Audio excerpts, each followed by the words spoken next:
Is this the best community in Jacksonville? Let's get into the video.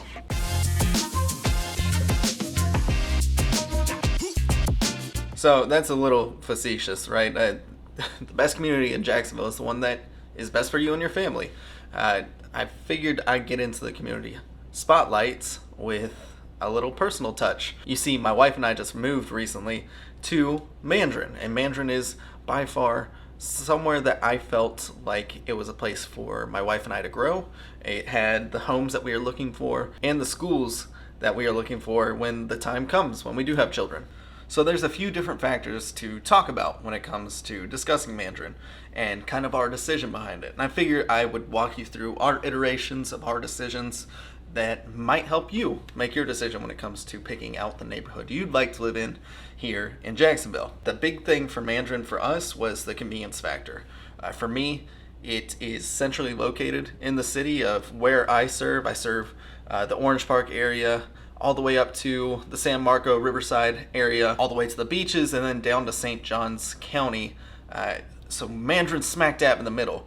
It is conveniently located to a ton of great shopping. So for you Aldi and Trader Joe fans, it's right down the road on San Jose Boulevard. San Jose has just about everything you can ask for, from the local shops to the big chains that everybody knows and loves. So you have your Publixes, you have your Targets and Walmarts, you have your Aldi, Trader Joe's, and all the other grocery chains here. And seriously, in Jacksonville, we have no shortage of grocery chains here. On top of that, you also have some local restaurants, and some of the ones that stand out to me are your Happy Grilled Cheese, which is incredible. You have your Wicked Barley's if you're into local breweries that also serve pub food.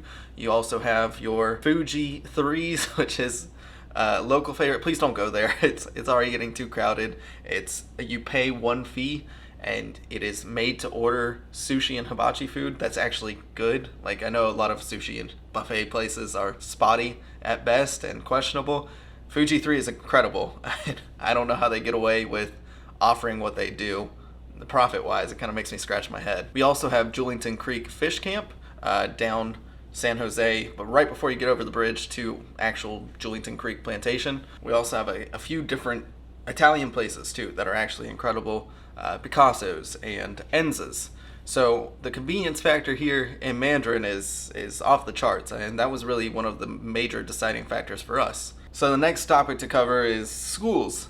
Schools were definitely a big decision for us because while it doesn't matter right now, my wife and I do not have kids, we do know that schools are going to be important to us, and somewhere that we can grow into the house and stay here for as long as possible, because I don't see the housing market getting better as much as I hope it will. Get a little more balanced for the foreseeable future. We know we're going to stay here long term. So schools were important to us. We do have incredible schools around here, especially for Duval County. I would say the beaches might beat us out just a little bit, but Mandarin High School is great. There's a lot of AP classes, IB classes, dual enrollment, the stuff that you want for your children, as well as just an overall good school, good sports. We have Carson Beck, who came out of Mandarin High School and went to UGA, so definitely have some affiliation for Mandarin High School. The middle schools are good here. The elementary schools are great here. There's a lot to talk about when it comes to Mandarin schools, and you also have stuff like the Bowles School that's right up San Jose, as you're getting closer to like the San Jose Forest area, which is 32217, Goodbees Creek, whatever you want to call that area. There's some great private schools, some great Christian schools, and right across from it is the River City Science Academy, which is fantastic. You have a lot of options here in Mandarin, and that's what made it appealing for us. There wasn't just a cookie cutter approach to schools down here. Most of these schools are rated at least a 7 out of 10 on niche.com, which if you're looking at schools is a pretty good website. Definitely does a good job breaking down what's good. You get reviews from people, but take those reviews with a grain of salt. Everybody who is negative about a school is way more likely to leave a review than others. But 7 out of 10 on most of these schools, and for public schools, that's really good, especially if it's not in St. Johns County. Another thing we love about Mandarin is the fact that the homes have a little bit more charm down here. They aren't your classical homes. They aren't your early 20th century homes. but they still have a little bit of charm. Most of the homes here were built anywhere from the 50s to the 90s, and there's a lot of variety in these communities. So there's some communities that have HOAs, some that don't. There are more modern communities. There are some that still have the nice size yard and the older architecture, and that was appealing to us. You have to be careful with those older homes because those sidings, they used a lot of T111 sidings, which is not bad, but just needs to be make sure that it's taken care of. Here in the Florida humidity and the climate, it tends to wood rot, so you want to make sure that it has fresh paint on it, so that helps with the rotting. Make sure it's sealed correctly. These are all things that I look for when it comes to viewing homes for my clients. You also don't have those typical layouts that you see just about everywhere else, which we wanted kind of an eclectic layout, something that we could mold into our own down the road. We already have home renovation projects, however, it was turnkey for us. It was somewhere that we can move into directly, and over the next 10 years that we plan on living here, we can make improvements to the home. And that's the kind of home that you're going to find in Mandarin. You're going to find those older homes that need a little bit of love and care. You know, they might have laminate countertops or carpet throughout.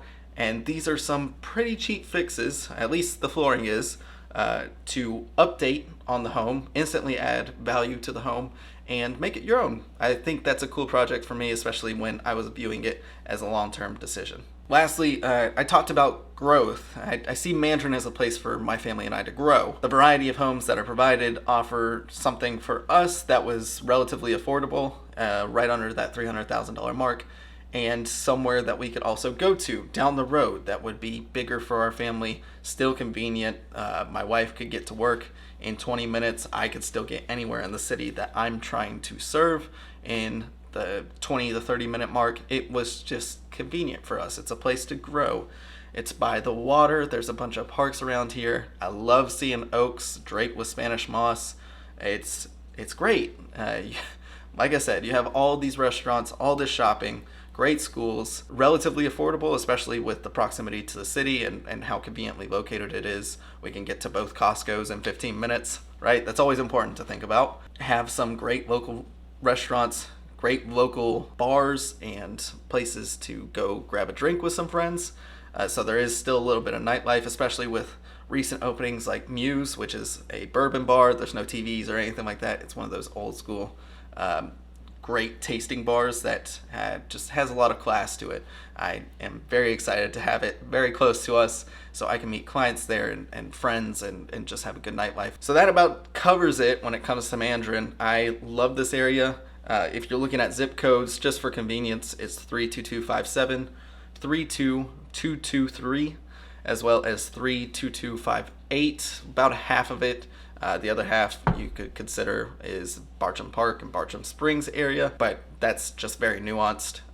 You could also call it Greenland if you wanted to call it that as well. So 32258 is kind of one of those places that everybody's going to toss up in the air, call it a different name. There's so many names for neighborhoods around here, and it can get overwhelming. So if you have any questions about that, you know who to reach out to.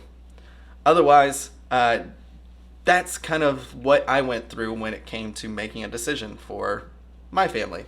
And I wanted convenience. I wanted the style of home that we found here. I wanted to be able to upgrade it down the road, be able to grow in this community. So if we did outgrow this area, we could move into a place locally that could still accommodate a bigger family down the road, maybe a bit nicer, in a nicer community for the kids. Who knows? We have options here in Mandarin, and I think that's one of the big things for us. The schools are great as well, and just the scenery in general. Love those old oaks with the Spanish moss hanging from them. I love the parks that we have here. Is very natural.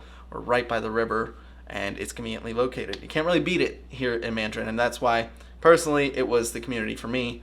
But there was a lot of other communities located around Jacksonville that I thought were great alternatives, and I'll go over those too, because they may be for you and your family.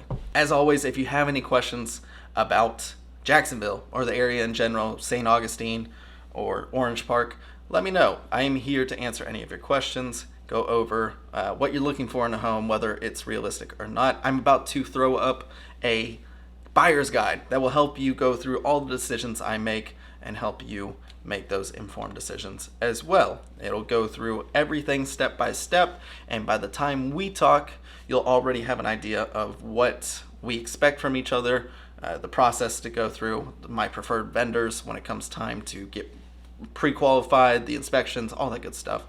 I'm very excited for that. That about does it for me on this video. Thank you so much for watching. As always, you can reach me at 904-615-9007. You can reach me at Bryson at brysonandpowers.com. You can also find me at the socials at Bryson Powers Realtor.